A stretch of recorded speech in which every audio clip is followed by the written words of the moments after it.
ಕರ್ತನ ಪರಿಶುದ್ಧ ನಾಮಕ್ಕೆ ಸ್ತೋತ್ರವಾಗಲಿ. ಕರ್ತನ ಸನ್ನಿಧಾನ ಈ ಬೆಳಗಿನ ಜಾವದಲ್ಲಿ ಸೇರಿ ಬರೋದಕ್ಕೆ ಕರ್ತನು ಕೊಟ್ಟಂತ ಕೃಪೆಗಾಗಿ ಕರ್ತನಿಗೆ ಸ್ತೋತ್ರ. Hallelujah, hallelujah, hallelujah. ಕರ್ತನ ಪರಿಶುದ್ಧ ನಾಮಕ್ಕೆ ಸ್ತೋತ್ರವಾಗಲಿ. ನಾವು ಕೆಲವು ದಿವಸಗಳಿಂದ ಕರ್ತನ ಸನ್ನಿಧಾನದಲ್ಲಿ ಈ ಸೈತಾನನು ಮನುಷ್ಯರ ಮುಖಾಂತರ ಮಾತಾಡೋ ಸುಳ್ಳಾದ ಮಾತುಗಳನ್ನ, ಸುಳ್ಳಾದ ಮಾತು ಯಾವುದು ಅಥವಾ ನಮ್ಮನ್ನ ದಾರಿ ತಪ್ಪಿಸುವಂತ ಮಾತುಗಳು ಯಾವುದು, ಸತ್ಯ ಮಾರ್ಗ ಯಾವುದು, ಸತ್ಯ ಮಾತು ಯಾವುದು ಅನ್ನೋದನ್ನ ನಾವು ಕಲಿತಾ ಇದ್ದೇವೆ. ದೇವರ ವಾಕ್ಯದ ಮುಖಾಂತರವಾಗಿ ಕಲಿತಾ ಇದ್ದೇವೆ. ಇವತ್ತಿನ ದಿವಸ ಮತ್ತೆ ತಿರುಗಿ ನಮಗೆ ಗೊತ್ತು, ನಾವು ಬೇಸಿಕ್ ಆಗಿ ತೆಗೆದುಕೊಂಡಿರುವಂತಹ ವಾಕ್ಯ ಪ್ರಕಟಣೆ ಪುಸ್ತಕ 2ನೇ ಅಧ್ಯಾಯ 14ನೇ ವಚನ. ಅದೇ ಪ್ರಕಟಣೆ ಪುಸ್ತಕ 2ನೇ ಅಧ್ಯಾಯ 14ನೇ ವಚನದಿಂದ ನೋಡುವಾಗ, ಪ್ರಕಟಣೆಯನ್ನು ನೋಡುವಾಗ ಕಡೆಯ ಕಾಲದಲ್ಲಿ ನಡೆಯಬೇಕಾಗಿರುವ ಅನೇಕ ವಿಚಾರಗಳನ್ನ ಈ ಅಪೊಸ್ತಲನಾದ ಯೋಹಾನನಿಗೆ ಕರ್ತನು ತೋರಿಸಿಕೊಟ್ಟನೆಂದು ನಾವು ನೋಡಿದ್ದೇವೆ.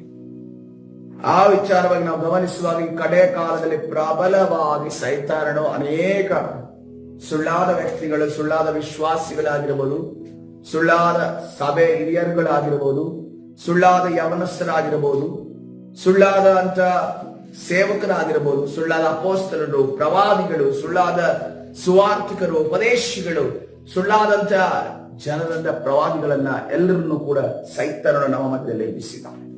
ಅದಕ್ಕೋಸ್ಕರವಾಗಿ ನಾವು ದೇವರ ಕೃಪೆಯನ್ನ ಆಶ್ರಯಗೊಂಡವರಾಗಿ ಸತ್ಯ ಮಾರ್ಗದಲ್ಲಿ ನಡೆಯಬೇಕು ಅಂತಂದ್ರೆ ನಮಗೆ ಸತ್ಯವೇದದ ಜ್ಞಾನ ಇರಬೇಕು.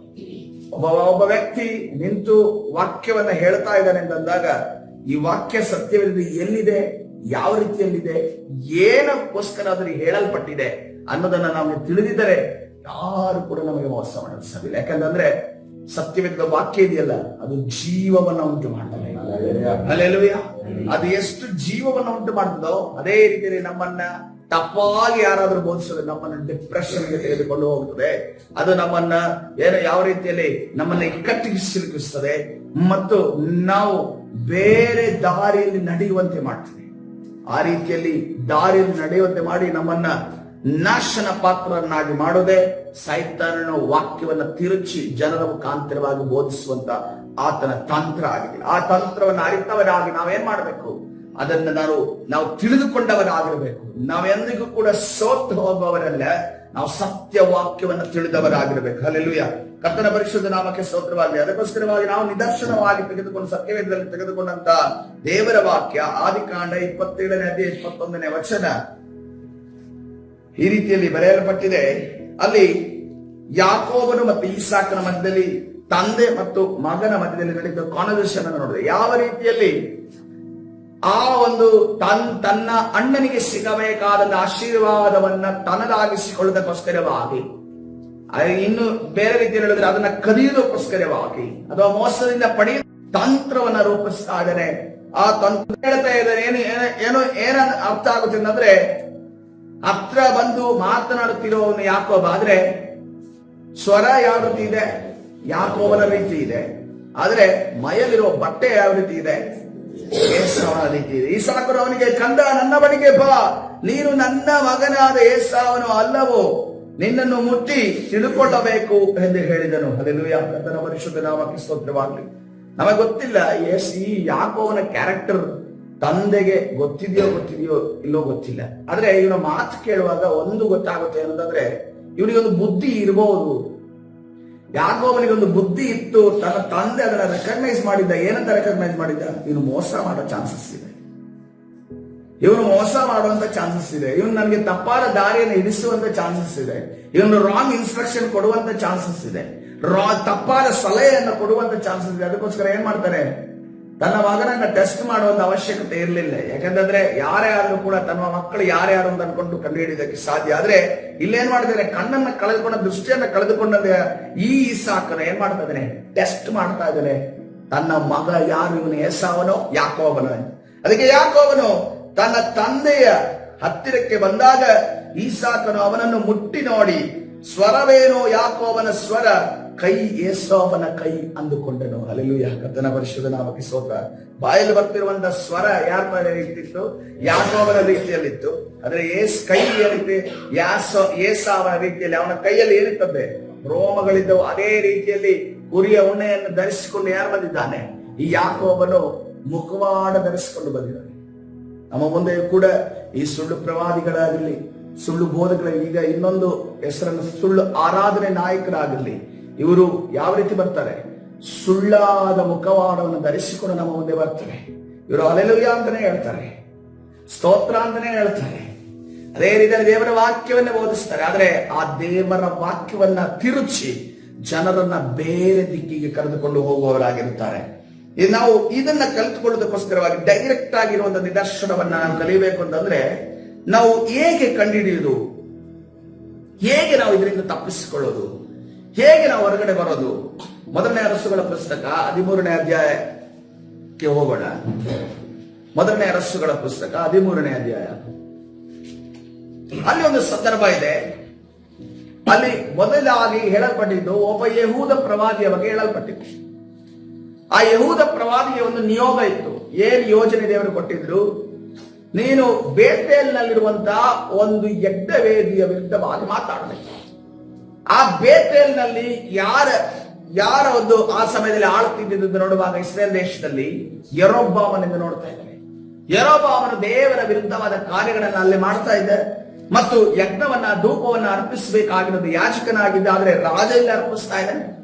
ರಾಜ ಅರ್ಪಿಸುವಂತಹ ಸಂದರ್ಭದಲ್ಲಿ ಅಲ್ಲಿ ಆ ಯಜ್ಞವೇದಿಯ ವಿರುದ್ಧವಾಗಿ ಆ ಒಂದು ಪ್ರವಾದನೆ ನುಡಿತಾನೆ. ಆ ಒಂದು ಪ್ರವಾದನೆ ನುಡಿಯೋದು ಅದು ಯೋಷಿಯನ ಕಾಲದಲ್ಲಿ ನಡೆಯಬೇಕಾದಂತಹ ಒಂದು ಪ್ರವಾದನೆ ಆಗಿತ್ತು. ಅದೇ ರೀತಿಯಲ್ಲಿ ಅದಕ್ಕೆ ಗುರುತಾಗಿ ಆ ಯಜ್ಞವೇದಿ ಸೀಳಿ ಹೋಗ್ತದೆ ಅನ್ನೋದನ್ನ ಆತನ ಹೇಳ್ತಾನೆ.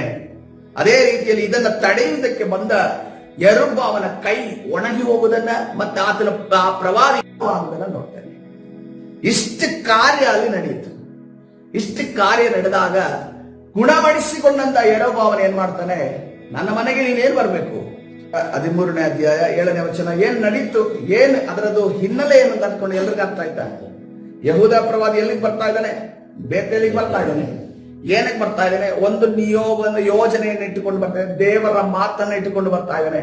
ಯಾರ ವಿರುದ್ಧವಾಗಿ ಪ್ರವಾದನೆ ಮಾಡುವುದಕ್ಕೆ? ಅಲ್ಲಿರುವಂತ ಯಜ್ಞವೇದಿಯ ವಿರುದ್ಧವಾಗಿ ಪ್ರವಾದನೆ ಮಾಡುವುದಕ್ಕೆ ಬರ್ತಾ ಇದ್ದಾನೆ. ಯಜ್ಞವೇದಿಯಲ್ಲಿ ಬೇರೆ ಬೇರೆ ಅನ್ಯ ಕಾರ್ಯಗಳಲ್ಲಿ ನಡೀತಾ ಇದೆ. ಆದ್ರೆ ಇದನ್ನ ಶುದ್ಧೀಕರಿಸುವುದಕ್ಕೋಸ್ಕರವಾಗಿ, ಇದನ್ನೆಲ್ಲವನ್ನು ನಿರ್ಮೂಲ ಮಾಡೋದಕ್ಕೋಸ್ಕರವಾಗಿ ದೇವರು ಒಬ್ಬ ರಾಜನನ್ನ ಎಬ್ಬಿಸಲಿದ್ದಾರೆ. ಅವನ ಹೆಸರೇನು? ಯೋಷಿಯನ. ಯಾವಾಗ ನಡಲಿಕ್ಕಿದೆ? ಭವಿಷ್ಯತ್ತಿನಲ್ಲಿ, ಆ ಕಾಲದಲ್ಲೆಲ್ಲ ಭವಿಷ್ಯದಲ್ಲಿ ನಡೆಯಬೇಕಾದ ವಿಚಾರವನ್ನ ಯೆರೊಬ್ಬಾಮನಿಗೆ ತಿಳಿಸ್ತಾನೆ. ಯೆರೊಬ್ಬಾಮನಿಗೆ ತಿಳಿಸಿದಾಗ ಇವನು ನಾನು ಅರ್ಪಿಸುವಂತ ಯಜ್ಞವೇದಿಯ ವಿರೋಧವಾಗಿ ಈ ರೀತಿಯಲ್ಲಿ ಮಾತನಾಡೋದಲ್ಲ ಅಂತ ಅನ್ಕೊಂಡು ಅವನನ್ನ ನಿಲ್ಲಿಸುವುದಕ್ಕೆ ಕೈ ಎತ್ತಾನೆ. ಕೈ ಎತ್ತುವಾಗ ಅವನ ಕೈ ಅಲ್ಲೇ ಒಣಗಿ ಹೋಗುತ್ತೆ. ಅಂದ್ರೆ ನಾನು ಅಂದುಕೊಳ್ಳೇನೆ, ಕುಷ್ಠ ರೋಗ ಹೊಡೆದಿರಬಹುದು ಅಂತ ಅಂದುಕೊಳ್ತೇನೆ. ಕೈ ಹಾಗೇ ಒಣಗೋಗುತ್ತೆ. ತದನಂತರ ಆ ಒಂದು ಯಜ್ಞವೇದಿ ಸೀಳಿ ಒಡೆದೋಗುತ್ತೆ. ಅದು ಅವನು ಮುಂದೆ ನಡೆಯಬೇಕಾಗಿರೋ ವಿಚಾರಗಳು ನಡೆಯುತ್ತೆ ಅನ್ನುವಂಥ ಗುರುತು ಅದಾಗಿತ್ತು. ಯಾರು? ಯಹೂದ ಪ್ರವಾದಿ ಹೇಳಿದ್ದು ಮುಂದಿನ ದಿನದಲ್ಲಿ ನಡೆಯುತ್ತೆ ಅನ್ನೋದನ್ನ ಗುರುತು ಅದು ಯಜ್ಞವೇದಿ ಸೀಳಿದು ಅದರ ಗುರುತಾಗಿತ್ತು. ತದನಂತರ ಈ ಯೆರೊಬ್ಬಾಮನು ಹೋಗಿ ಆ ಯಹೂದ ಪ್ರವಾದಿ ಬಳಿಯನ್ನು ಹೇಳ್ತಾನೆ, ನನಗೋಸ್ಕರ ಪ್ರಾರ್ಥನೆ ಮಾಡು, ನನ್ನ ಕೈಯನ್ನು ಒಣಗಿ ಹೋಗಿದೆಯಲ್ಲ, ಕುಷ್ಠರೋಗ ಬಂದಿದೆಯಲ್ಲ, ನನ್ನನ್ನು ಗುಣಪಡಿಸುತ್ತ ಅನ್ಕೊಂಡು ಕೇಳಿದಾಗ ಆ ಕೈ ಗುಣ ಆಗಲ್ಪಡುತ್ತೆ. ಗುಣ ಆಗಿದ್ದ ಸಂತೋಷದಲ್ಲಿ 7ನೇ ವಚನಕ್ಕೆ ಬರುವಾಗ, ಮೊದಲನೇ ಅರಸುಗಳ ಪುಸ್ತಕ 13ನೇ ಅಧ್ಯಾಯ 7ನೇ ವಚನಕ್ಕೆ ಬರುವಾಗ, ಆಗ ಅರಸನು ಅವನಿಗೆ, ನನ್ನ ಮನೆಗೆ ಬಾ, ಸ್ವಲ್ಪ ಊಟ ಮಾಡಿ ಬಲ ಹೊಂದು, ನಾನು ನಿನಗೆ ಬಹುಮಾನವನ್ನು ಕೊಡುತ್ತೇನೆ ಅನ್ನಲು. ಹಲ್ಲೆಲೂಯಾ, ಕರ್ತನ ಪರಿಶುದ್ಧ ನಾಮಕ್ಕೆ ಸ್ತೋತ್ರವಾಗಲಿ. ನನ್ನ ಮನೆಗೆ ಬಾ, ಸ್ವಲ್ಪ ಊಟ ಮಾಡಿ ಬಲ ಹೊಂದು, ನಾನು ನಿನಗೆ ಬಹುಮಾನವನ್ನು ಕೊಡುತ್ತೇನೆ. ನೋಡ್ರಿ, ಈ ಮಾತು ಎಲ್ರಿಗೂ ಸಂತೋಷಗೊಳಿಸುವಂತಹ ಮಾತು. ಪ್ರಾರ್ಥನೆ ಮಾಡಿದಾಗ ಉತ್ತರ ಸಿಕ್ಕಿದೆ. ಪ್ರಾರ್ಥನೆಗೆ ಉತ್ತರಗೊಂಡಂತ ವ್ಯಕ್ತಿ ಏನು ಮಾಡ್ತಾ ಇದ್ದಾನೆ? ನೀ ನನ್ನ ಮನೆಗೆ ಬಾ, ನಾನು ನಿಮ್ಗೆ ಬಹುಮಾನ ಕೊಡ್ತೇನೆ. ಸಹಜವಾಗಿ ಏನಂತಂದ್ರೆ, ಯಾವ್ದಾದ್ರು ವಿನ್ ಆದ್ರೆ ಬಹುಮಾನ ಕೊಡೋದು ಸಹಜ. ಆದ್ರೆ ಇಲ್ಲಿ ವಿನ್ ಆದ್ರೂ ಕೂಡ ಬಹುಮಾನ ತೆಗೊಳ್ಳಂಗಿಲ್ಲ ಅನ್ನೋ ಪರಿಸ್ಥಿತಿ ಇತ್ತು. ಇವತ್ತಿನ ದಿನಮಾನದಲ್ಲಿ ಕೂಡ ಅನೇಕ ಒಳ್ಳೆ ಸೇವಕರು ಕೂಡ ಸೋತು ಹೋಗಿದ್ದೆ. ಕೆಲವರು ನ್ಯಾಯವಾದ ಹಣದಿಂದ ಬಂದು ಸೇರಿದ್ದಾರೆ. ಅಂತವರಿಗೆ ನಾವು ಪರ್ಸನಲ್ ಆಗಿ ಎಚ್ಚರಿಸಿ, ಮೊದಲು ನೀನು ನಿನ್ನ ಜೀವಿತವನ್ನ ಸರಿಪಡಿಸಿಕೊ. ಇದನ್ನ ಎಲ್ಲಿಂದ ನೀನು ಸಂಪಾದನೆ ಮಾಡ್ಕೊಂಡು ಬಂದಿದೆಯೋ ಅದನ್ನ ನೀನು ತಂದು ಕೊಡಬೇಡ. ನ್ಯಾಯವಾಗಿ ಸಂಪಾದಿಸಿದನ್ನ ತಂದು ಕರ್ತನ ಕಾಣಿಕೆಯ ಒಂದು ಇದಕ್ಕೆ ಅರ್ಪಿಸು. ಈ ರೀತಿಯಲ್ಲಿ ನಾವು ಸ್ಟ್ರಿಕ್ಟ್ ಆಗಿ ವಿಚಾರದಲ್ಲಿ ಇರೋದಾದ್ರೆ ಪ್ರಿಯರೇ, ಮುಂದಿನ ದಿನಮಾನದಲ್ಲಿ ಎಂತ ಆಫರ್ಸ್ ಬಂದ್ರು ನೋಡಿ. ಗೇಜಿಗೆ ಏನಂತ ಆಫರ್ ಬಂತು? ಅವನ ಯಜಮಾನನಿಗೆ ಎಲಿಷನ್ಗೆ ಬಟ್ಟೆ, ಚಿನ್ನ, ಬೆಳ್ಳಿ ಬಂತು. ಎಲಿಷ ಏನ್ ಮಾಡ್ದ? ತಗೊಳಂಗಿರ್ಲಿಲ್ಲ. ಕರ್ತನ ಅವನ ಜೊತೆ ಮಾತನಾಡಿದ್ದನ್ನ ನಾವು ಕೇಳಿಸ್ಕೊಂಡಿಲ್ಲ, ಆದ್ರೆ ಕರ್ತನ ಮಾತನ್ನ ಕೇಳಿಸ್ಕೊಂಡದ್ದು ನಮಗೆ ಅರ್ಥ ಆಗುತ್ತೆ. ಅವನು ಆ ಒಂದು ಆಫರ್ ಅನ್ನ ತಿರಸ್ಕಾರ ಮಾಡ್ತಾನೆ. ಯಾಕೆಂತಂದ್ರೆ ಈ ನಾಮಾನನಿಗೆ ಒಂದು ಸ್ವಭಾವನ ಆತನ ಮುಖಾಂತರ ಕಂಡಿಡ್ತಾನೆ. ಯಾಕಂದ್ರೆ ಪ್ರವಾದಿಯನ್ನು ಖರೀದಿಸುವಂತ ಸ್ವಭಾವ ಅವನಲ್ಲಿತ್ತು. ಅಂದ್ರೆ ಹಣ ಕೊಟ್ಟು ನಾವು ಸೇವಕರನ್ನ ಖರೀದಿಸ್ತೀವಿ, ಹಣ ಕೊಟ್ಟು ನಾವು ಪ್ರವಾದಿಗಳನ್ನ ಖರೀದಿಸ್ತೀವಿ, ಹಣ ಕೊಟ್ಟು ಅಪೋಸ್ತಲರನ್ನ ಖರೀದಿಸ್ತೀವಿ. ಅಪೋಸ್ತಲರನ್ನ, ಸೇವಕರನ್ನ, ಪ್ರವಾದಿಗಳನ್ನ ಕರೆದದ್ದು ಕರ್ತನಾಗಿದ್ದಾನೆ. ಹಲ್ಲೆಲೂಯ. ಸೇವೆ ಕೊಟ್ಟದ್ದು ಆತನಾಗಿದ್ದಾನೆ. ಯಾವ ಹಣ ಯಾವ ಪ್ರವಾದಿಯನ್ನ, ಯಾವ ಸೇವಕರನ್ನ ಖರೀದಿಸಲು ಸಾಧ್ಯವಿಲ್ಲ. ಬಡವನಾಗಿ ಸೇವೆ ಮಾಡೋಣ, ದೇವರ ಅದ್ಭುತಗಳನ್ನ ಮಾಡ್ತಾನೆ. ಆದ್ರೆ ನಾವು ಬರುವಂತ ಕಣ್ಣ ಮುಂದೆ ಬರುವಂತ ಹಣದ ಗಂಟನ್ನ ನೋಡಿ. ಯಾಕಂದ್ರೆ ಯೂದ ಇದ್ರಲ್ಲೇ ಬಿದ್ದಿತ್ತು. ಹಣದ ಒಂದು ಗಂಟಿಗೋಸ್ಕರವಾಗಿ ಮನುಷ್ಯ ಕುಮಾರನನ್ನ, ದೇವ ಕುಮಾರನ ತನ್ನನ್ನ ಅಭಿಷೇಕಿಸಿದ ತನ್ನನ್ನ ಸೃಷ್ಟಿ ಮಾಡಿದ ಆತನನ್ನು ಮರೆತು ಬಿಡ್ತಾನೆ. ಇವತ್ತಿನ ದಿವಸ ಅನೇಕ ಸೇವಕರುಗಳು ಹಣದ ಗಂಟಿನ ಹಿಂದೆ ಹೋಗ್ತಾ ಇದ್ದಾರೆ, ಹಣದ ಗಂಟಿನನ್ನ ಹಿಂಬಾಲಿಸ್ತಾ ಇದ್ದಾರೆ. ನಾವು ಒಂದು ವೇಳೆ ನಾಳೆ ದಿವಸ ಈ ಕಡೆಯ ಕಾಲದಲ್ಲಿ ದೇವರು ನಮಗೆ ಏನಾದರೂ ಜವಾಬ್ದಾರಿಯನ್ನು ಕೊಡೋದಾದ್ರೆ, ನಮಗೆ ಹಣ ಮುಖ್ಯನ, ನಮಗೆ ದೇವರ ಸೇವೆ ಮುಖ್ಯನ? ಹಲ್ಲೆಲೂಯ. ಕರ್ತನ ಪರಿಶುದ್ಧ ನಾಮಕ್ಕೆ ಸ್ತೋತ್ರವಾಗಲಿ. ದೇವರ ಸೇವೆಯನ್ನು ಎತ್ತಿ ಹಿಡಿಯುವವರು ನಾವಾಗಿರಬೇಕು. ದೇವರ ವಾಕ್ಯವನ್ನ ಎತ್ತಿ ಹಿಡಿಯೋರಾಗಿರ್ಬೇಕು. ಪರಿಶುದ್ಧ ಜೀವಿತವನ್ನ ಎತ್ತಿ ಹಿಡಿಯುವವರಾಗಿರ್ಬೇಕು. ಹಲ್ಲೆಲೂಯ. ಕರ್ತನ ಪರಿಶುದ್ಧ ನಾಮಕ್ಕೆ ಸ್ತೋತ್ರವಾಗಲಿ.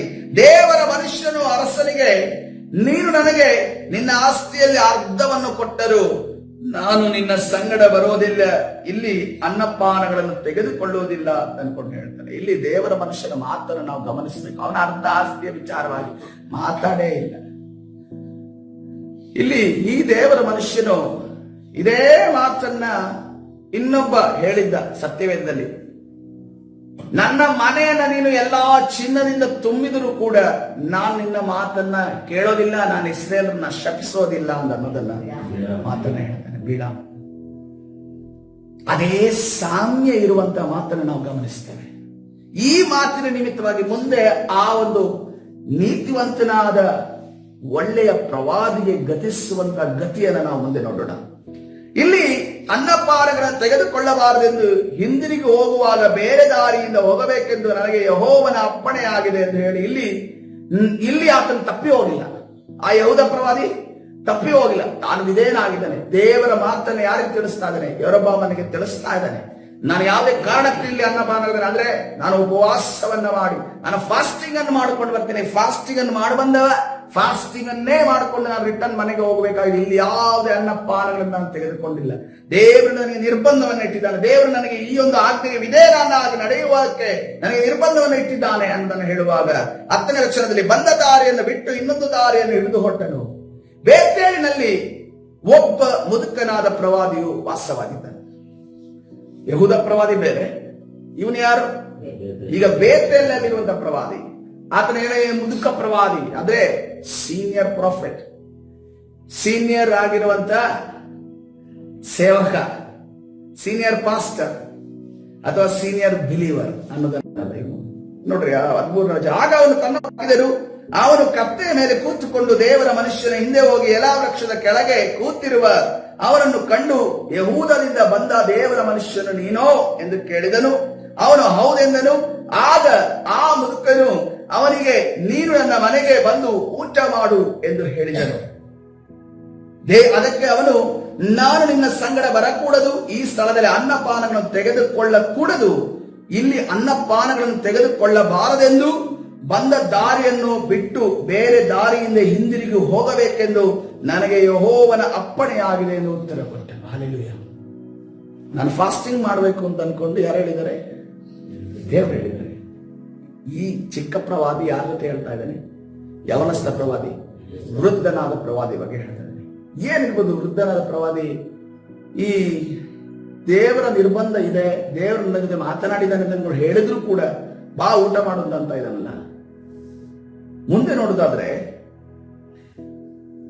ಆಗ ಮುದುಕನ್ನು ನೋಡ್ರಿ, ನಾನು ನಿನ್ನಂತೆ ಪ್ರವಾದಿ ಆಗಿದ್ದೇನೆ, ನಾನು ನಿನ್ನಂತೆ ಪ್ರಾಫೆಟ್. ನಾನು ಒಬ್ಬ ದೇವದೂತರು ನನಗೆ ಕಾಣಿಸಿಕೊಂಡು ನಿನ್ನನ್ನು ಕರಕೊಂಡು ಬರಬೇಕೆಂದು, ನಿನಗೆ ಅನ್ನಪಾನಗಳನ್ನು ಕೊಡಬೇಕೆಂದು ಯೆಹೋವನ ಹೆಸರಿನಲ್ಲಿ ಆಜ್ಞಾಪಿಸಿದ್ದಾನೆ ಎಂದು ಹೇಳಿದನು. ಆದರೆ ಈ ಮಾತು ಏನಂತೆ? ಸುಳ್ಳು. ಸತ್ಯವೇದ ಹೇಳ್ತಾರೆ, ಸತ್ಯವೇದ ಹೇಳ್ತಾರೆ. ಏನಿರ್ಬೋದು ಈ ವೃದ್ಧ ಪ್ರವಾದಿ, ಆ ಒಂದು ಯವನಸ್ಥ ಪ್ರವಾದಿಯ ದೇವರು ಮಾತನಾಡಿದ ವಿಚಾರವನ್ನ ಇವನು ಸುಳ್ಳಾದ ಮಾತನ್ನು ತನ್ನ ಬಾಯಲ್ಲಿ ಹೇಳಿ ಅವನನ್ನ ಒತ್ತಾಯಪಡಿಸ್ತಾನೆ. ಏನಿರ್ಬೋದು?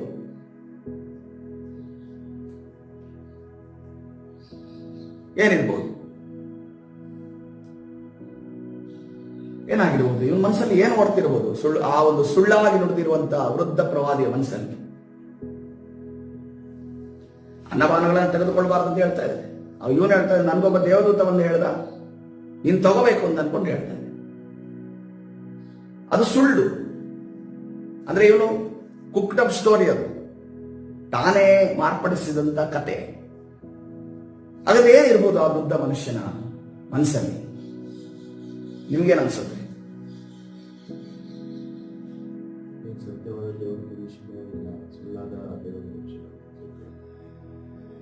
ಪರೀಕ್ಷೆ ಮಾಡ್ತಿದ್ದೇನೆ ಅಂತ, ಪರೀಕ್ಷೆ ಮಾಡ್ತಿದ್ದೇನೆ ಅಂತ ಅನ್ಕೊಂಡಿರ್ಬೋದು. ಇನ್ನೊಂದು ಆಲೋಚನೆ,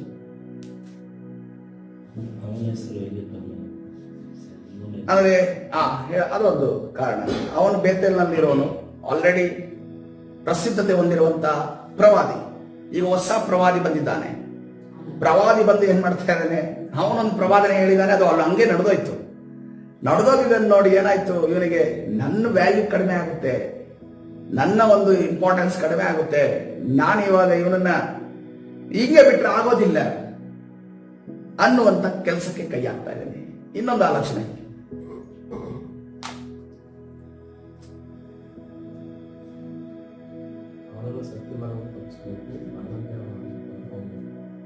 ಸತ್ಯ ಮಾರ್ಗದಿಂದ ಆತನನ್ನ ತಪ್ಪಿಸ್ಬೇಕು, ಅವನನ್ನ ಇಕ್ಕಟ್ಟಿಗೆ ಸಿಕ್ಕಾಕ್ಸ್ಬೇಕು. ದೇವರು ಮತ್ತು ಅವನ ಮಧ್ಯದಲ್ಲಿ ಒಂದು ಇಕ್ಕಟ್ಟು ಉಂಟಾಗಬೇಕು. ಇನ್ನೊಂದು ಆಲೋಚನೆ,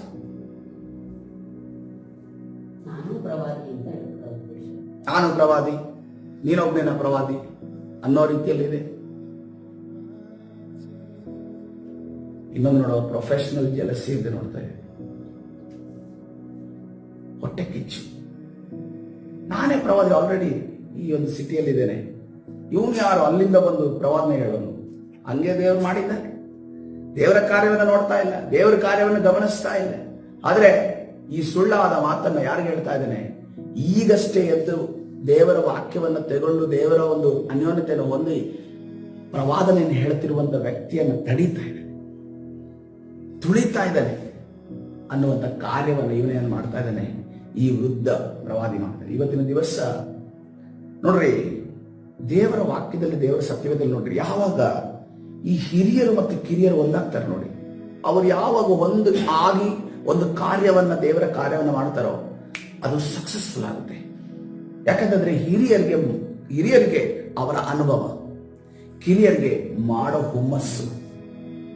ಯಾಕಂದ್ರೆ ಹಿರಿಯರಿಗೆ ಎಲ್ಲಾ ಕೆಲಸವನ್ನು ತಕ್ಷಣವಾಗಿ ಮಾಡುವಂತ ಒಂದು ಆ ಒಂದು ಬಾಡಿ ಸಪೋರ್ಟ್ ಅವ್ರಿಗೆ ಮಾಡೋದಿಲ್ಲ, ಮನಸ್ಸು ಕೂಡ ಸಪೋರ್ಟ್ ಮಾಡೋದಿಲ್ಲ. ಯಾಕಂದ್ರೆ ಅವರ ವಯಸ್ಸು ರಿಟೈರ್ಡ್ ಅನ್ನೋ ಏನೋ ನಿವೃತ್ತಿಯ ಕಡೆ ಹೋಗ್ತಾ ಇರುತ್ತೆ. ಆದ್ರೆ ಈ ಯವನಸ್ಥರಿಗಿರ್ತಾರೆ, ಈಗಷ್ಟೇ ನಾವು ನಮ್ಮ ಏನೋ ಕೆಲಸ ಮಾಡುವಂತ ಒಂದು ಕಾರ್ಯಕ್ಕೆ ನಾವು ಕಾಲಿಟ್ಟಿದ್ದೇವೆ. ಕಾಲಿಟ್ಟಿದ ಒಂದು ಇದರಲ್ಲಿ ಅವರು ಯಾವುದೇ ಕೆಲಸಗಳನ್ನು ಮಾಡುವುದಕ್ಕೆ ಹಿಂದೆ ನೋಡೋದಿಲ್ಲ, ಜಸ್ಟ್ ಮುಂದೆ ನುಗ್ತಾ ಇರ್ತಾರೆ, ಮುಂದೆ ಮಾಡ್ತಾ ಇರ್ತಾರೆ. ದೇವರ ಕೃಪೆ ಇದೆ ಏನಂತಂದ್ರೆ ನಮ್ಮ ಸಭೆಯಲ್ಲಿ ಆ ಒಂದು ಕಾಂಬಿನೇಷನ್ ಇದೆ. ಕರ್ತನ ಪರಿಶುದ್ಧ ನಾಮಕ್ಕೆ ಸ್ತೋತ್ರ. ಆದ್ರೆ ಆ ಕಾಂಬಿನೇಷನ್ ಇನ್ನೂ ಕೂಡ ಬಲಗೊಳ್ಳಬೇಕಾಗಿದೆ. ಹಲ್ಲೆಲೂಯಾ. ನಾವು ಕೂಡ ಹಿರಿಯರ ಅನುಭವವನ್ನ ಸ್ವೀಕರಿಸುವವರಾಗಿದ್ದೇವೆ. ಅದೇ ರೀತಿಯಲ್ಲಿ ಹಿರಿಯರು ಕೂಡ ನಮ್ಮಲ್ಲಿರುವಂತಹ ಆ ಒಂದು ಶಕ್ತಿ, ಆ ಒಂದು ಹುಮ್ಮಸ್ಸು, ಆ ಒಂದು ಕುತೂಹಲ, ಆ ಮಾಡುವಂತ ಬಲವನ್ನ ಅವರು ಕೂಡ ರಿಸೀವ್ ಮಾಡಿ ಯಾವಾಗ ನಾವು ಒಟ್ಟಿಗೆ ಕೆಲಸ ಮಾಡ್ತೇವೋ ಪ್ರಿಯರೇ, ಯೇಸು ಕ್ರಿಸ್ತನು ಮತ್ತು ಅಪೊಸ್ತಲರು ಯಾವ ರೀತಿಯಲ್ಲಿ ಕಾರ್ಯಗಳನ್ನ ಮಾಡಿದ್ರು ಅದೇ ರೀತಿಯಲ್ಲಿ ನಾವು ಕಾರ್ಯಗಳನ್ನ ಮಾಡುವವರಾಗಿರ್ತೇವೆ. ಹಲ್ಲೆಲೂಯಾ. ಕರ್ತನ ಪರಿಶುದ್ಧ ನಾಮಕ್ಕೆ ಸ್ತೋತ್ರ. ಆದ್ರೆ ಈ ವ್ಯಕ್ತಿ ಏನ್ ಮಾಡ್ತಾ ಇದ್ದಾನೆ, ನನಗಿಂತ ಇವನು ಮೇಲೆ ಹೋಗ್ತಾನೆ, ನನಗಿಂತ ಮೇಲೆ ನಿಲ್ತಾನೆ ಅನ್ನೋದನ್ನ ಏನ್ ಮಾಡ್ತಾ ಇದ್ದಾನೆ, ಹೊಟ್ಟೆ ಕಿಚ್ಚಿನಿಂದ ಅವನನ್ನ ತಡಿತಾ ಇದ್ದಾನೆ. ನೋಡ್ರಿ, ಬಾರ್ನಬನ ಸೇವೆ ಬರುವಾಗ ಬಾರ್ನಬನೇ ಆತನ ಸೀನಿಯರ್ ಮೋಸ್ಟ್ ಆಗಿರುವಂತಹ ಸೇವಕ ಬಾರ್ನಬ. ಆದ್ರೆ ಪೌಲನ ಅವನ ಜೊತೆ ಬಂದಾಗ ಈಗಷ್ಟೇ ಮೊಲೆಗೂಸು ಹುಟ್ಟಿದಂತ ಪೌಲನ ಏನ್ ಮಾಡ್ತಾನೆ, ದೇವರು ಅವನಿಗೆ ಕೊಟ್ಟಿರುವಂತ ಅನುಭವನೇ ಬೇರೆ, ಬಾರ್ನಬನಿಗೆ ಕೊಟ್ಟ ಅನುಭವನೇ ಬೇರೆ, ದೇವರು ಪೌಲನಿಗೆ ಕೊಟ್ಟಂತ ಅನುಭವನೇ ಬೇರೆ. ಪೌಲನು ಏನಂತಂದ್ರೆ ಆತನು ದೇವರ ಒಂದು ದರ್ಶನವನ್ನ ನೋಡಿದ ರೀತಿನೇ ಬೇರೆ, ಆ ರೆವಲ್ಯೂಷನ್ನೇ ಬೇರೆ, ಆತನ ಆರಿಸಿಕೊಂಡಂತ ಒಂದು ಆತನ ಮೇಲೆ ಇದ್ದಂತ ದರ್ಶನನೇ ಬೇರೆ. ಅದನ್ನ ಅರಿತುಕೊಂಡಂತ ಬಾರ್ನಬನ ಏನ್ ಮಾಡ್ತಾನೆ, ನನಗಿಂತ ಇವನು ಇನ್ನೂ ಅನೇಕ ಪ್ರಕಟಣೆಗಳನ್ನು ಹೊಂದಿದ್ದಾನೆ ಅಂತ ಅನ್ಕೊಂಡು ಮುಂದೆ ಎನ್ಕರೇಜ್ ಮಾಡ್ತಾನೆ. ಹಲ್ಲೆಲೂಯಾ. ಕರ್ತನ ಪರಿಶುದ್ಧ ನಾಮಕ್ಕೆ ಸ್ತೋತ್ರವೇ. ನಮ್ಮ ಸಭೆಯಲ್ಲಿ ಅನೇಕ ಕೆಲಸಗಳಿದ್ವು. ಎಲ್ಲವನ್ನು ಕೂಡ ಕೊರೋನಾ ಟೈಮಲ್ಲಿ ನೀವು ನೋಡೋದಾದ್ರೆ ಎಲ್ಲವನ್ನು ಕೂಡ ನಾನೊಬ್ಬನೇ ಮಾಡ್ತಾ ಇದ್ದ, ಪಾಸ್ಟರ್ ಒಬ್ಬನೇ ಮಾಡ್ತಾ ಇದ್ದ ಮೊದಲು. ಆದ್ರೆ ನಮ್ಮ ಒಂದು ಸಭೆಯಲ್ಲಿ ಏನಂತಂದ್ರೆ ನಾವೆಲ್ಲವೂ ಕೂಡ ಡಿವೈಡ್ ಮಾಡಿ ಹಂಚಿಬಿಟ್ಟಿದ್ದೀವಿ. ಆದ್ರೆ ಹಂಚಿಬಿಟ್ಟಿದ ನಂತರ ನಾವು ಅದನ್ನ ಬಹಳ ಶಿಸ್ತಿನಿಂದ ನಮಗೆ ಚಿಕ್ಕದಿನಲ್ಲಿ ಕೊಟ್ಟ ನಾವು ಯಾವಾಗ ನಂಬಿಕಸ್ತಿಗೆ ತಗೊಳ್ತೇವೋ ನಮಗೆ ದೊಡ್ಡದು ಸಿಗುವಂತದ್ದಾಗಿದೆ. ಹಲ್ಲೆಲೂಯಾ. ಬಾರೂಕನು ಹೇಳ್ತಾನೆ, ಯೆರೆಮೀಯ ಪ್ರವಾದಿಯ ಕೆಳಗಡೆ ನಾನು ಬರೆಯೋದೇ ಆಯ್ತು, ನನಗೆ ಇವನ್ ಬಾಯಿಂದ ಬರುವಂತಹ ಮಾತುಗಳನ್ನ ನನಗೆ ಬರೆಯೋದೇ ಆಯ್ತು, ನನಗೂ ದೇವರು ಮಾತಾಡೋದಿಲ್ಲ, ನಾನು ಅದನ್ನ ಹೇಳ್ತೀನಿ ಅಂತ ಅನ್ಕೊಂಡು ಅವನು ಹೇಳುವಾಗ ದೇವರವನ್ನ ಎಚ್ಚರಿಸ್ತಾನೆ, ನಿನಗೇನಕ್ಕೆ ನಾನು ನೇಮಿಸಿರೋದು, ಅವನ ಬಾಯಿಯಿಂದ ಬರುವಂತ ಮಾತುಗಳನ್ನ ಬರೆಯೋದು ಮಾತ್ರವೇ ನಿನ್ ಕೆಲಸ. ಅದರಲ್ಲಿ ಒಂದು ಗಡಸಾದ್ರೂ ಒಂದು ಸೊನ್ನೆ ಆದ್ರೂ ಬದಲಾವಣೆ ಹಾಕೊಡುದು. ಅದಕ್ಕೋಸ್ಕರವಾಗಿ ಕರ್ತನ ಸನ್ನಿಧಾನದಲ್ಲಿರುವವೇ ನಾವು ಈ ರೀತಿಯ ಪ್ರವಾದಿಯ ರೀತಿಯಲ್ಲಿ ಆಗದೆ, ನೋಡ್ರಿ, ಯಾರನ್ನು ಕೂಡ ತುಳಿದು ನಾವು ಮೇಲೆ ಹೋಗಕ್ಕಾಗಲ್ಲ. ನಮ್ಗೆ ಲೋಕ ಹೇಳ್ಕೊಡುತ್ತೆ, ನೀನು ತುಳಿದು ಮೇಲೆ ಕೊಡಿದ್ರೆ ನೀನು ಜಯವಂತಿ ಅಂತ. ಆದ್ರೆ ಕರ್ತನ ಈಗಲೂ ಹೇಳ್ತಾ ಇದ್ದಾನೆ, ನೀನು ಜೊತೆಯಾಗಿ ನಡೆದ್ರೇನೆ, ಜೊತೆ ಕೆಲಸದಾನಾಗಿ ನಿಂತ್ರೇನೆ, ಒಬ್ಬರನ್ನ ಬೆಂಡು ತಟ್ಟಿದ್ರೇನೆ ನಿನಗೊಬ್ಬ ಬೆನ್ನು ತಟ್ಟ, ಇನ್ನೊಬ್ಬರ ಬೆಂಡು ತಟ್ಟಿದ್ರೇನೆ ನಿನಗೂ ಕೂಡ ಒಂದು ದಿವಸ ನಿನ್ನ ದೇವರು ಬೆಂಡು ತಟ್ಟಿ ಮುಂದೆ ಕಳಿಸ್ತಾನೆ. ಹಲ್ಲೆಲೂಯಾ.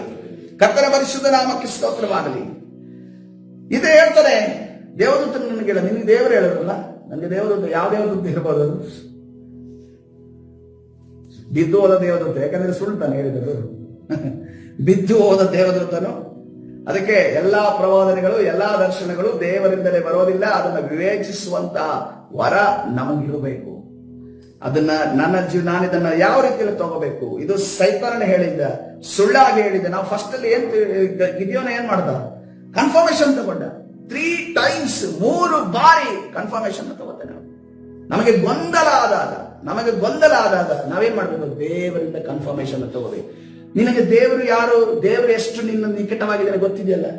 ದೇವರು ಖಂಡಿತವಾಗಿ ನಿನಗೆ ಅದರ ಬಗ್ಗೆ ಕ್ಲಿಯರೆನ್ಸ್ ಅನ್ನು ಕೊಡ್ತಾನೆ. ಖಂಡಿತವಾಗಿ ಆತನು ದೊಡ್ಡ ದೇವರು ಅಂತ ಅಂದುಕೊಂಡು ಅದಕ್ಕೆಲ್ಲ ಕೆಲಸ ಮಾಡೋದಕ್ಕೆ ಟೈಮ್ ಇಲ್ಲ ಅಂತ ಅನ್ಕೊಂಡು ಎಂದೂ ಹೇಳಿಲ್ಲ. 2ನೇ ಬಾರಿ ಕರೆದ್ರೆ ಇವನೇನಂದ ಏಲಿಯ ಬಳಿಗೂ ಹೋದ.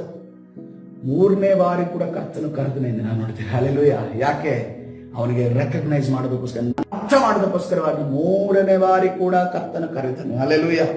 ಮುಂದೆ ಓದೋಣ. ದೇವರ ಮನುಷ್ಯನು ಹಿಂದಿರುಗಿಕೊಂಡು ಅವನ ಮನೆಗೆ ಹೋಗಿ ಅನ್ನಪಾನಗಳನ್ನು ತೆಗೆದುಕೊಂಡನು. ನೋಡ್ರಿ, ಈ ಮುಂದಿನ ವಚನಗಳನ್ನು ನೋಡೋದಕ್ಕೆ ಆ ಯಹೂದ ಪ್ರವಾದಿಯ ಪರಿಸ್ಥಿತಿಯನ್ನು ನೆನೆಸಿದ್ರೆ ನಮಗೆ ದುಃಖ ಆಗುತ್ತೆ. ಈ ದೇವರ ಮನುಷ್ಯನು ಹಿಂದಿರುಗಿಕೊಂಡು ಅವನ ಮನೆಗೆ ಹೋಗಿ ಅನ್ನಪಾನಗಳನ್ನು ತೆಗೆದುಕೊಂಡನು. ಅವರು ಊಟ ಮಾಡುತ್ತಿರುವಾಗ ದೇವರ ಮನುಷ್ಯನು ಹಿಂದಕ್ಕೆ ಕರೆತಂದ ಪ್ರವಾದಿಗೆ ಯೆಹೋವನು ಒಂದು ವಾಕ್ಯವನ್ನು ದಯಪಾಲಿಸಿದನು. ಈ ಸುಳ್ಳು ಹೇಳಿದಂತ ವ್ಯಕ್ತಿಗೆ ದೇವರು ಒಂದು ವಾಕ್ಯ ಕೊಟ್ಟರಂತೆ. ಯಾಕಂದ್ರೆ ಅಲ್ಲಿಂದ ಅವಿಧೇಯತೆ ನಡೆಯಿತು. ಮತ್ತೆ ಇನ್ನೊಂದೇನಂತಂದ್ರೆ ಅಲ್ಲಿ ಅವನಿಗೆ ತಿಳಿ ಹೇಳೋದಕ್ಕೆ ಬೇರೆ ಯಾರು ಇರಲಿಲ್ಲ. ಈ ಪ್ರವಾದಿಗೆ ವಾಕ್ಯ ಕೊಟ್ಟರು, ಆ ವೃದ್ಧ ಪ್ರವಾದಿಗೆ. ಅವನು ಯಹೂದ ದೇಶದವನಾದ ಆ ದೇವರ ಮನುಷ್ಯನಿಗೆ, ನಿನ್ನ ದೇವರಾದ ಯೆಹೋವನು ನಿನಗೆ ಈ ಸ್ಥಳದಲ್ಲಿ ಅನ್ನಪಾನಗಳನ್ನು ತೆಗೆದುಕೊಳ್ಳಬಾರದೆಂದು ಆಜ್ಞಾಪಿಸಿದರು. ನೀನು ಆತನ ಆಜ್ಞೆಗಳನ್ನು ಮೀರಿ ಅವಿಧೇಯನಾಗಿ ಅನ್ನಪಾನಗಳನ್ನು ತೆಗೆದುಕೊಳ್ಳುವುದಕ್ಕೋಸ್ಕರ ಹಿಂದಿರುಗಿ ಬಂದದರಿಂದ ನಿನ್ನ ಶವವು ನಿನ್ನ ಕುಟುಂಬ ಸ್ಮಶಾನ ಭೂಮಿಯನ್ನು ಸೇರುವುದೇ ಇಲ್ಲವೆಂದು ಯೆಹೋವನು ಹೇಳುತ್ತಾನೆ. ನೋಡಿ, ಪ್ರವಾದಿಗಳಿಗೆ, ಸೇವಕರಿಗೆ, ಸುವಾರ್ತಿಗಳಿಗೆ, ಉಪದೇಶಗಳಿಗೆ ಎಂತ ಟಾಸ್ಕ್ ಇರುತ್ತೆ ನೋಡಿ. ದೇವರ ಮಾತನ್ನ ಹೇಳಬೇಕು, ನಡೀದೇ ಹೋದ್ರೆ ಎಂತ ಒಂದು ಇಕ್ಕಟ್ಟಿನ ತನ್ನ ಪ್ರಾಣ ಕಳೆದುಕೊಳ್ಳುವಂತ ಪರಿಸ್ಥಿತಿ. ಅದಕ್ಕೋಸ್ಕರ ಬಹು ಮಂದಿ ಬೋಧಕರಾಗಬೇಡ್ರಿ ಎಂದು ಕರ್ತನ ವಾಕ್ಯ ಹೇಳುತ್ತದೆ.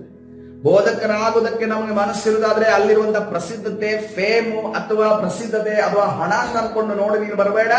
ಇಲ್ಲಿರುವಂತ ಕತ್ತಿಯ ಮೇಲೆ ನಡೆಯುವಂತ ಆ ಒಂದು ಅನುಭವವನ್ನ ಅಕ್ಸೆಪ್ಟ್ ಮಾಡಿಕೊಂಡು, ಅಂದ್ರೆ ಬರಬಾರದು ನಾನು ಹೇಳ್ತಾ ಇಲ್ಲ. ದೇವರ ಕೆಲಸಕ್ಕೆ ಅನೇಕ ಜನರು, ಕೂಲಿಗಾರರು, ಕೆಲಸಗಾರರು ಬೇಕಾಗಿದ್ದಾರೆ. ಅದಕ್ಕೋಸ್ಕರವಾಗಿ ನೀನು ಯಾವ ರೀತಿ ಬರಬೇಕು, ಎಂತ ಉತ್ಪಾದನೆ ಬಂದ್ರು, ಎಂತ ಸವಾಲುಗಳು ಬಂದ್ರು, ಕರ್ತನೇ ನೀನು ನನಗೆ ಜಯ ಕೊಡ್ತೀಯ, ನಾನು ಎದುರಿಸಲು ಸಿದ್ಧರಿದ್ದೇನೆ ಅನ್ನುವಂತ ಚಾಲೆಂಜ್, ಸವಾಲನ್ನ ತೆಗೆದುಕೊಂಡು ನಾವು ಮುಂದೆ ಬರಬೇಕಾಗಿದೆ ಪ್ರೇರೆ. ಕರ್ತನು ಆ ತಾತ್ಪರ್ಯದಲ್ಲಿ ಈ ಮಾತನ್ನು ಹೇಳ್ತಾರೆ. ಅನ್ನಪಾನಗಳನ್ನು ತೆಗೆದುಕೊಳ್ಳೋದಕ್ಕೋಸ್ಕರ ಹಿಂದಿರುಗಿ ಬಂದದರಿಂದ ನಿನ್ನ ಶವವು ನಿನ್ನ ಕುಟುಂಬ ಸ್ಮಶಾನ ಭೂಮಿ ಸೇರುವುದೇ ಇಲ್ಲವೆಂದು. ಕರ್ತವನು ಯಾರು? ಇವನೇ ಕರ್ತವನು. ಆದ್ಮೇಲೆ ನಿನ್ಗೆ ಹಿಂಗಾಗುತ್ತೆ ಅಂತ ಹೇಳ್ತಾ ಇರೋನು ಯಾರು?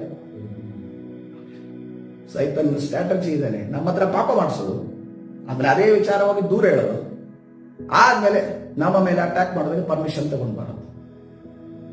ಇದನ್ನ ಅನೇಕ ಸುಳ್ಳು ಪ್ರವಾದಿಗಳ ಮುಖಾಂತರವಾಗಿ, ಅನೇಕ ಸುಳ್ಳಾದ ಆರಾಧನೆ ನಾಯಕರ ಮುಖಾಂತರವಾಗಿ, ಅನೇಕ ಸುಳ್ಳಾದ ವಿಶ್ವಾಸಿಗಳ ಮುಖಾಂತರವಾಗಿ, ಅನೇಕ ಸುಳ್ಳಾದ ಸೇವಕರ ಮುಖಾಂತರ ಈ ಕಾರ್ಯವನ್ನು ಮಾಡ್ತಾ ಇದ್ದಾನೆ.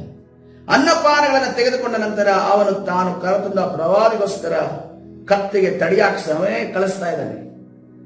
ಸಮಾಧಿಗೆ ಯಾರು ಕಳಿಸ್ತಾ ಇದ್ದಾನೆ? ಆ ಪ್ರವಾದಿನೇ ಕಳಿಸ್ತಾ ಇದ್ದಾನೆ. ವೃದ್ಧ ಪ್ರವಾದಿ, ಆ ಒಂದು ಯವನಸ್ಥ ಪ್ರವಾದಿಯನ್ನು ಕಳಿಸ್ತಾ ಇದ್ದಾನೆ. ದೇವರ ಮನುಷ್ಯನು ಸ್ವಲ್ಪ ದೂರ ಹೋದ ನಂತರ ಒಂದು ಸಿಂಹವು ಅವನಿಗೆ ಎದುರಾಗಿ ಬಂದು ಅವನನ್ನು ಕೊಂದು ಹಾಕಿತ್ತು. ಯಾರು ಸತ್ತು ಹೋಗಿದ್ದು? ಯಹೂದದಿಂದ ಬಂದ ಪ್ರವಾದಿ. ಅವನ್ನ ಕಳಿಸ್ಕೊಟ್ಟಿದ್ಯಾರು? ಅಲ್ಲ, ಅಲ್ಲಿಂದ ಕಳಿಸ್ಕೊಟ್ಟಿದ್ದೇವರು. ಈಗ ವೃದ್ಧ ಅರ್ಥ ಆಗ್ಬೇಕು, ಯಾರು ಸತ್ತೋದ್ರೆ ಯಾರು ಉಳಿದಾರೆ ಅಂತ ಅನ್ಕೊಂಡು ಲಾಸ್ಟಿಗೆ ಕನ್ಫ್ಯೂಷನ್ ಆಗೋದು. ಯಾಕಂದ್ರೆ ಅಲ್ಲಿ ಹೆಸರುಗಳಿಲ್ಲ, ಅದೇ ಸಮಸ್ಯೆ ಆಗಿರೋದು. ಸೊ ಅದಕ್ಕೋಸ್ಕರವಾಗಿ ಇದನ್ನು ನಾವು ಅರ್ಥ ಮಾಡ್ಕೊಳ್ಬೇಕು. ನಮಗೆ ಸುಳ್ಳು ಸುಳ್ಳಾಗಿ ಹೇಳುವಂತ ಸಹೋದರ ಸಹೋದರರಿರ್ತಾರೆ, ಸೇವಕರುಗಳಿರ್ತಾರೆ, ಪ್ರವಾದಿಗಳಿರ್ತಾರೆ. ನಾವು ಅದರ ಸುಳಿಗೆ ಸಿಕ್ಕಿ ಹಾಕಿಕೊಳ್ಳದೆ ನಾವು ಸತ್ಯವೇದ ವಾಕ್ಯವನ್ನು ತಿಳಿದಂತ ನಾವು ಅದನ್ನ ವಿವೇಚಿಸಬೇಕು. ಪ್ರವಾದನೆ ಬಂತು ಅಂತ ಅನ್ಕೊಂಡು ಏನೋ ಅವ್ರ ಕಷ್ಟಗಳ ಸಭೆಯಲ್ಲಿ ನೀನು ವಿಶ್ವಾಸಿಯಾಗಿದ್ದು ನೀನು ದೇವರ ವಾಕ್ಯದಲ್ಲಿ ಪರಿಪಕ್ವನಾಗಿ ಅಥವಾ ದೇವರ ಕರೆಯನ್ನು ಹೊಂದಿದವನಾಗಿ ನೀನು ಸೇವೆ ಮಾಡಕ್ ಹೋದ್ರೆ ಪರವಾಗಿಲ್ಲ. ದೇವರು ಯಾವುದೋ ಒಂದು ದರ್ಶನ ಕೊಟ್ಟರು ಅದನ್ನ ಕನ್ಫರ್ಮೇಶನ್ ತಗೊಳ್ಳದೆ, ತನ್ನ ಸಭೆಯ ಸೇವಕರ ಜೊತೆ ಅದನ್ನ ಡಿಸ್ಕಸ್ ಮಾಡದೆ, ಬೇಕಾಬಿಟ್ಟಿಯಾಗಿ ತನಗೆ ಕರೆ ಬಂತು ಅಂತ ಅನ್ಕೊಂಡು ಹೋಗಿ ಕಷ್ಟಪಡುತ್ತಿರುವಂತಹ ದಿನಗಳನ್ನ ನಾವು ಕಣ್ಣಾರ ನೋಡ್ತಾ ಇದ್ದೇವೆ. ಮಕ್ಕಳ ಫೀಸ್ ಇದೆ, ಅವ್ರ ಖರ್ಚಿದೆ, ಅದರ ಮೇಲೆ ಕೂಡ ತಾನು ಯಾವ ಸಭೆಯಿಂದ ಹೊರಗಡೆ ಬಂದಿದ್ದನೋ ಆ ಸಭೆಯ ವಿರುದ್ಧವಾಗಿ ಮಾತನಾಡುವಂತ ಮಾತುಗಳು ನಮಗೆ ಕಿವಿಗೆ ಬಿದ್ದಾಗ ಏನ್ ಮಾಡೋದು? ಅವ್ರನ್ನ ಮಕ್ಕಳು ನಂಬರ್ 1 ನಂಬರ್ 2 ಮಾಡ್ತವೆ, ಅದು ನಮ್ಮ ಬಟ್ಟೆಗೆಲ್ಲ ತಗೊಳ್ತಾರೆ. ನಾವೇನ್ ಮಾಡಿದ್ವಿ? ಅವು ಮಗುನು ತೊಳೆಯೋದು, ಅದೇ ರೀತಿಯಲ್ಲಿ ನಮ್ಮ ಬಟ್ಟೆನ ತೊಳಿಬೇಕಷ್ಟೇ, ಅಷ್ಟೇ ಮಾಡ್ಬೇಕು. ಇನ್ನೇನು ಮಾಡೋದು? ಮಕ್ಕಳಿಗೆ ಅನ್ಕೊಂಡು ಬೈಯಕ್ಕಾಗುತ್ತೆ? ಏನು ಮಾಡೋಕ್ಕಾಗಲ್ಲ. ಅದಕ್ಕೋಸ್ಕರವಾಗಿ ದೇವರ ಮುಂದೆ ನಾವು ನಿಷ್ಕಳಂಕವಾಗಿರಬೇಕು ಅಂತ ಅನ್ಕೊಂಡು ನಾವು ಬಯಸ್ತೀವಿ. ನಾವು ಎಲ್ಲ ಪರಿಶುದ್ಧರು ಪರಿಪೂರ್ಣವಾಗಿ 100% ಇದ್ದೀನಿ ಅಂತ ನಾನು ಹೇಳ್ತಾ ಇಲ್ಲ, 100% ಅಂತ ನಾನು ಹೇಳ್ತಾ ಇಲ್ಲ. 100% ಆಗೋದಕ್ಕೆ ಪ್ರಯತ್ನ ಪಡ್ತಿದ್ದೀವಿ ಅಷ್ಟೇ. ಕರ್ತನ ಸನ್ನಿಧಿಯಲ್ಲಿ ಈ ಸಮಯ ಪ್ರಾರ್ಥನೆ ಮಾಡಿಕೊಳ್ಳೋಣ ಪ್ರಿಯರೇ. ಇವತ್ತಿನ ದಿವಸ ಸೈತಾನನು ಯಾವ ರೀತಿಯಲ್ಲಿ ಮಾತುಗಳ ಮುಖಾಂತರವಾಗಿ ನಮ್ಮನ್ನು ಮೋಸಗೊಳಿಸ್ತಾನೆ ಅನ್ನೋದನ್ನು ನಾವು ಅರಿತುಕೊಂಡಿದ್ದೇವೆ. ಪ್ರಾರ್ಥನೆ ಮಾಡುವ ಪರಿಶುದ್ಧನ ದೇವರ ನಾಮಕ್ಕೆ ಸ್ತೋತ್ರವಾಗಿ ನಿನ್ನ ಸನ್ನಿಧಿಯಲ್ಲಿ ಬೆಳಗಿನ ಜಾವದಲ್ಲಿ ಸೇರಿ ಬರುವಂತ ಕೃಪೆಗಾಗಿ ಸ್ತೋತ್ರ. ಎಸಪ್ಪ ಕರ್ತನೆ, ರಾಜ ಯಾವ ರೀತಿಯಲ್ಲಿ ಮಾತುಗಳ ಮುಖಾಂತರವಾಗಿ ಕರ್ತನೆ ಸೈತಾನನು ಕರ್ತನೆ ಆಲೋಚನೆ ಮುಖಾಂತರವಾಗಿ ನಮ್ಮನ್ನ ಮೋಸಗೊಳಿಸುತ್ತಾನೆ. ನಮ್ಮನ್ನ ಇಕ್ಕಟ್ಟಿಗೆ ಸಿಲುಕಿಸ್ತಾನೆ ಅನ್ನೋದನ್ನ ಇವತ್ತಿನ ದಿವಸ ಆ ಯಹೂದ ಪ್ರವಾದಿ, ಅದೇ ರೀತಿಯಲ್ಲಿ ವೃದ್ಧ ಪ್ರವಾದಿಯ ಮಧ್ಯದಲ್ಲಿ ನಡೆದ ನಿದರ್ಶನ ನಾವು ಕರ್ತನೆ ಅರ್ಥ ಮಾಡಿಕೊಳ್ಳುವುದರ ಮುಖಾಂತರ ನಮಗೆ ತಿಳಿದಿದ್ದೇವೆ. ಇದನ್ನೆಂದಿಗೂ ಮರೆಯದೆ ಸ್ವಾಮಿ, ನಮ್ಮ ಮುಂದೆ ಬರುವಂತಹ ಕರ್ತನೆ ಸುಳ್ಳು ಪ್ರವಾದಿಗಳು, ಸುಳ್ಳು ಸೇವಕರು, ಸುಳ್ಳು ವಿಶ್ವಾಸಿಗಳು, ಸುಳ್ಳು ಆರಾಧನೆ ನಾಯಕರು ಕರ್ತನೆ ಬರುವಾಗ ಕರ್ತನೆ ಬಹಳ ಎಚ್ಚರದಿಂದ ನಾವು ಕಾಲಿಡುವಾಗ ನಮಗೆ ಸಹಜಸ್ತವನ್ನ ಚಾಚು. ನಮ್ಮ ವಿರುದ್ಧವಾಗಿ ಹೋರಾಡುವಂತಹ ಎಲ್ಲಾ ಕರ್ತನೆ ಈ ರೀತಿಯ ಸುಳ್ಳಾದ ಮಾತುಗಳನ್ನ ತಂದು ನಮ್ಮನ್ನ ದಾರಿ ತಪ್ಪಿಸುವಂತ ಎಲ್ಲಾ ಸೈತಾನನ ಕಾರ್ಯಗಳನ್ನ ನಜರೇತಿನ ಯೇಸುವಿನ ನಾಮದಲ್ಲಿ ಬಂಧಿಸಿ ಮುರಿದಾಡ್ತಾರೆ.